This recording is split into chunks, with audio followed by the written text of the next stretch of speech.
ကြောင်ချစ်တဲ့လူတွေဒီဗီဒီယိုကြုံသွားနေနော် ကြောင်လေးတွေလည်းချစ်တယ်ကော်ဖီလည်းတောက်ချင်တယ်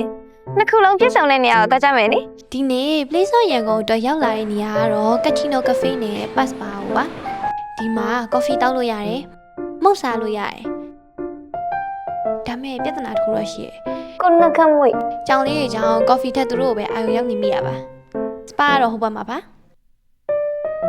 သူက cafe နဲ့ spa ကိုတိကျစီခွဲထားပေမဲ့ကိုယ့်ပတ်လေးတွေ grooming လုပ်တာကိုထိုင်ဆောင်နေရတော့ဒီဘက်မှာလည်းစားတော့မှစားလို့ရတယ်နော်